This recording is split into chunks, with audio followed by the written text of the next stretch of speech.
This is a place in the Olympic Park that very few people get to see. It's a dressing room much like any other, white walls, a few benches and coat hooks. But it's in places like this, the nooks and crannies of Olympic venues, that gold medals will be won and lost.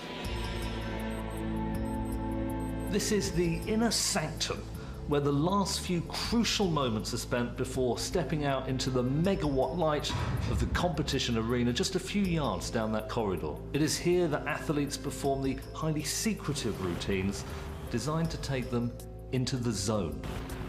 Here you will see some truly bizarre things.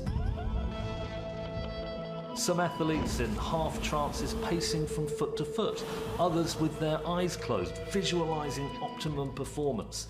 Some athletes enact bizarre superstitions, others offer silent prayers. In many ways, this is one of the most surreal places in sport, but also perhaps one of the most fascinating.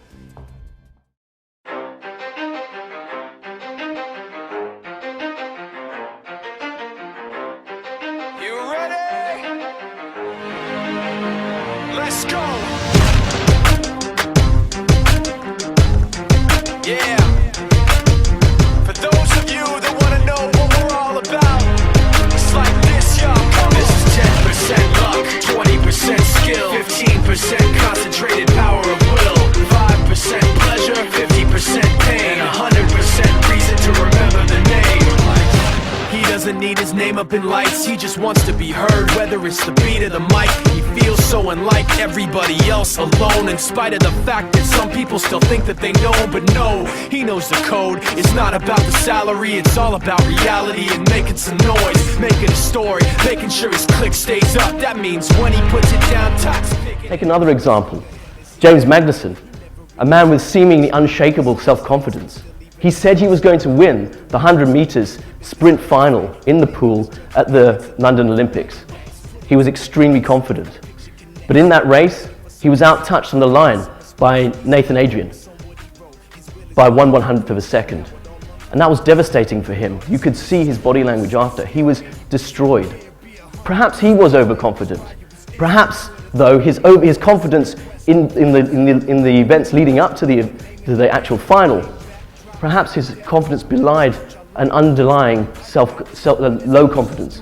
Perhaps he wasn't very confident inside when he should have been supremely confident of his abilities because he was the world leader in the event. Concentrated power of will, 5% pleasure, 50% pain, and 100% reason to remember the name. They call him Ryder, he's sick and he's spitting fire. And Mike got him out the dryer, he's hot. Found him in Fort Minor with top, but a f***ing nihilist porcupine. He's the type women wanna be within. Rappers hope he gets 8 years in the making, patiently waiting to blow. Now the record with Shinoda's taking over the globe. He's got a partner in crime, his is equally dope. You won't believe the kind of that comes out of this kid's throat. He's not your everyday on the block. He knows how to work with what he's got, making his way to the top. He often gets a comment on his name. People keep asking him, was it given that birth that doesn't stand for an acronym? No, he's living proof. Let him rock in the booth. He'll get you buzzing quicker than a shot of vodka with juice. Him and his crew are known around as one of the best, dedicated to what they do and give 100%. Forget Mike, nobody really knows how or why he works so hard. Usain Bolt, with all his comedy antics prior to his event when he's on the start line. You've all seen this, okay? Michael Phelps, however, much different approach. He sits down, he's listening to music, he has a much more cerebral, contemplative approach towards his event. But it's both very effective. Sports psychology may play a part in their preparation for their events, and may be a reason why they're successful. 10% luck, 20% skill, 15% concentrated power of will, 5% pleasure, 50% pain, and 100% reason to remember the name. Yeah. Fort Minor, M. Shinoda, Styles of Beyond, Ryu, Top